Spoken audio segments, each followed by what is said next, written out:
ప్రజల కోసం. తెలంగాణ సీఎం రేవంత్ రెడ్డి మంత్రులు ఎమ్మెల్యేలు ఎమ్మెల్సీలు ఇవాళ మేడిగడ్డ బ్యారేజ్ సందర్శనకు రెడీ అయ్యారు. సీఎంతో పాటు కాంగ్రెస్ మజ్లిస్ సిపిఐ సభ్యులు సైతం అసెంబ్లీ నుంచే మేడిగడ్డ పర్యటనకు బయలుదేరి వెళ్లబోతున్నారు. ఉదయం 10 గంటలకు అసెంబ్లీ ప్రారంభమైన వెంటనే వాయిదా పడబోతుంది. అనంతరం సీఎం రేవంత్ రెడ్డి సహా ప్రజాప్రతినిధులందరూ ప్రత్యేకంగా ఏర్పాటు చేసిన బస్సుల్లో బయలుదేరి వెళ్లబోతున్నారు. మధ్యాహ్నం 3 గంటలకల్లా మేడిగడ్డకు చేరుకుంటారు.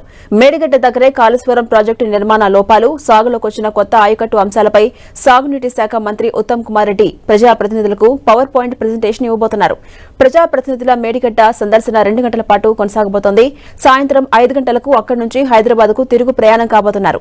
ఎమ్మెల్యేలు ఎమ్మెల్సీల మేడిగడ్డ పర్యటన అసెంబ్లీ రికార్డులో నమోదు కావడం కోసమే ఇవాళ శాసనసభ సమావేశాన్ని ఏర్పాటు చేసి అక్కడి నుంచి మేడిగడ్డకు తరలి వెళ్తున్నట్టుగా కాంగ్రెస్ వర్గాలు చెబుతున్నాయి.